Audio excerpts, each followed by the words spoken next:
Assalamualaikum warahmatullahi wabarakatuh. Perkenalkan nama saya Asmayani, NIM 10422033, Prodi Hukum Ekonomi Syariah, kelas 3 HES, Fakultas Syariah. Baiklah, saya akan mengerjakan UAS tentang hukum pidana.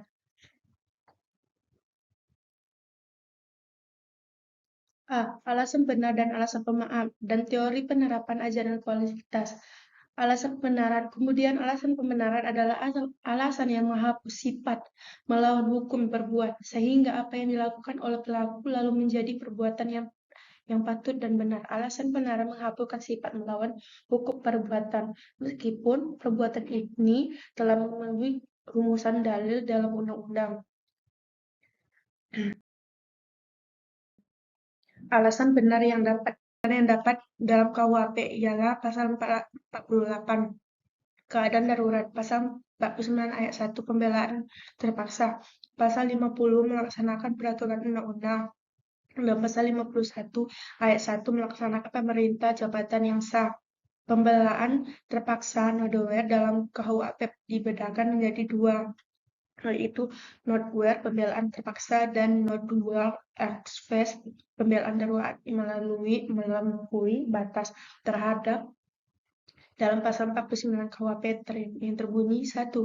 Tidak pidana barang siapa yang melakukan perbuatan pembelaan terpaksa untuk diri sendiri maupun untuk orang lain, kehormatan sosialan atau harta pembelaan sendiri maupun orang lain karena adanya serangan atau ancaman serangan yang sangat dekat.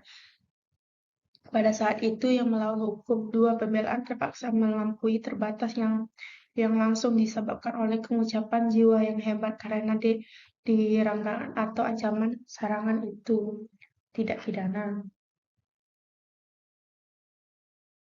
Unsur-unsur suatu pembelaan terpaksa. Nodeware adalah 1. Pembelaan yang bersifat terpaksa. 2. Pembelaan ialah diri sendiri orang lain, terhormat sosial, atau harta benda sendiri atau orang lain. 3. Ada serangan yang sangat dekat pada saat itu. 4. Serangan itu melawan hukum. Alasan pemaaf yaitu alasan yang menghapus kesalahan pelaku perbuatan dilakukan oleh pelaku tidak pidana tetap bersifat melawan hukum. Jika tetap merupakan perbuatan pidana, tapi dia tidak diberikan sanksi pidana, alasan pemaaf menyangkut pribadi si pelaku, dalam arti bahwa orang ini tidak dapat dicela menurut hukum. Dengan perkataan lain, ia tidak bersalah atau tidak dapat bertanggung jawab. Meskipun perbuatan bersifat melawan hukum, jadi di sini ada alasan yang menghapus kesalahan si pelaku sehingga dapat mungkin mempidanaan. Alasan pemaaf yang terdapat dalam KUHP ialah pasal 44 tidak mampu bertanggung jawab. Pasal 49 2 no 2 X Cause, pasal 51 ayat 2 dengan intikat baik melaksanakan perintah jabatan yang tidak sah. Pasal 44 KUHP membuat ketentuan bahwa tidak dapat pidana seseorang melakukan perbuatan yang tidak dapat bertanggung jawab kepada karena kekurangan sempurna akal atau jiwanya, atau bertanggung jawab karena sakit. Tidak adanya kemampuan bertanggung jawab menghapus kesalahan meski perbuatan tetap hukum. Sehingga dalam hal ini ada dikatakan suatu alasan penghapus kesalahan.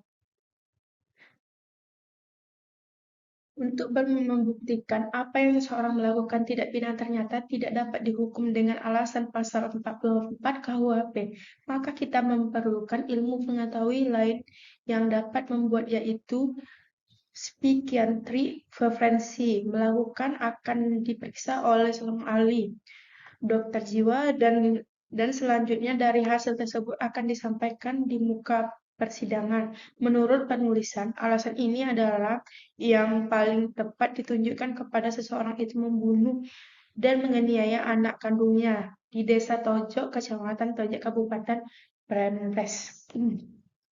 Baiklah, selanjutnya. Teori cognitions qua non dari Bob Guri.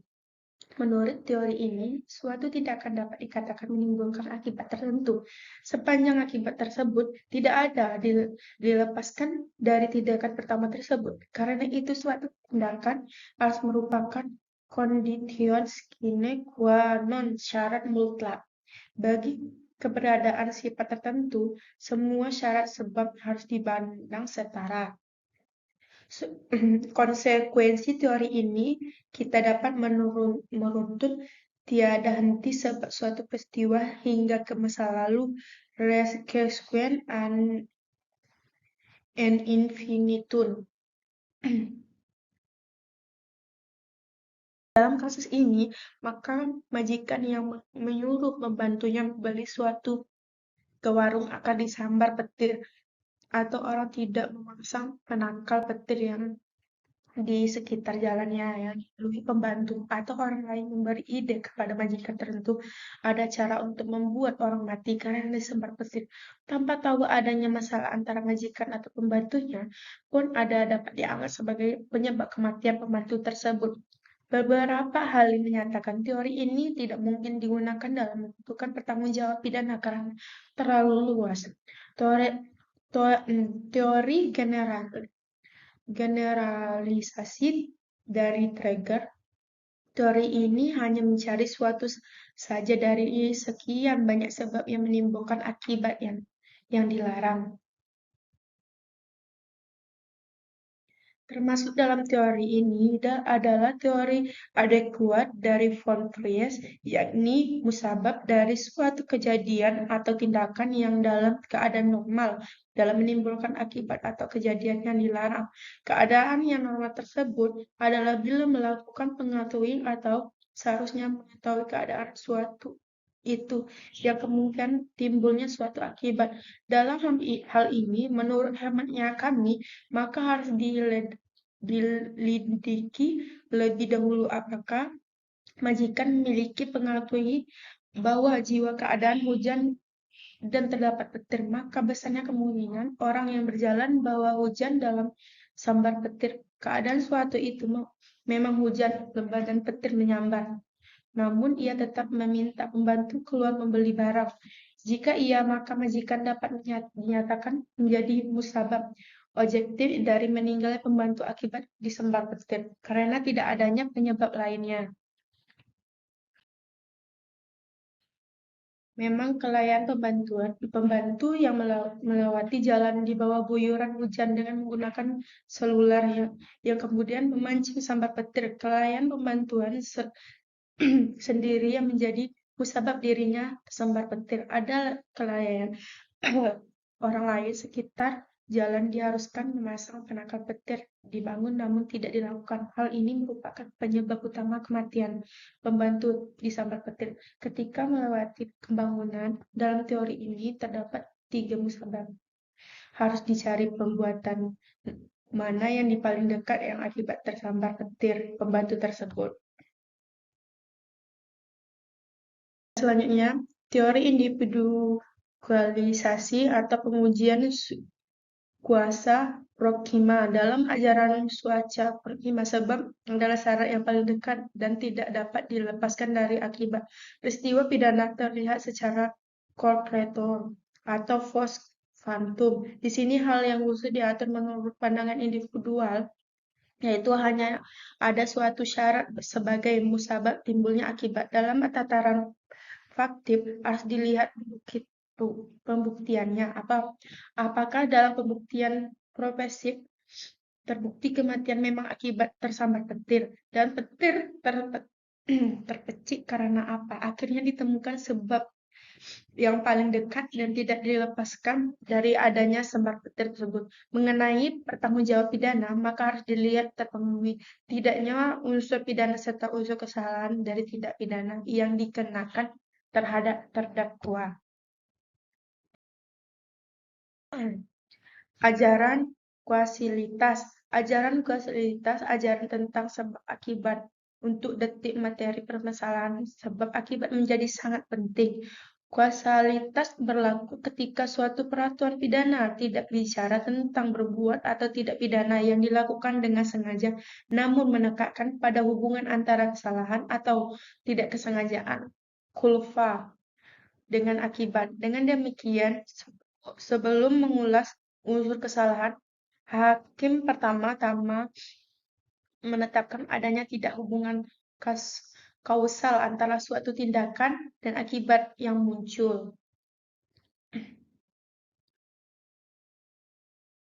Jadi, ajaran kuasalitas menentukan bertanggung jawab untuk dalil dan rumus secara material, mengingat akibat ditimbulkan merupakan usul dari dalil itu sendiri, seperti tidak pidana dan pembunuhan, di mana tidak adanya perbuatan pidana pembunuhan jika tidak ada akibat kematian dari perbuatan tersebut. Sebagai contoh, pasal 338 Kitab Undang-Undang Hukum Pidana KUHP berbunyi, barang siapa yang sengaja merampas nyawa orang lain diancam karena pembunuhan dengan pidana penjara paling lama 15 tahun. Baiklah, dari materi saya, kalau ada salah kata atau salah ucapan, saya mohon maaf. Wabillahi taufiq wal hidayah. Wassalamualaikum warahmatullahi wabarakatuh. Terima kasih.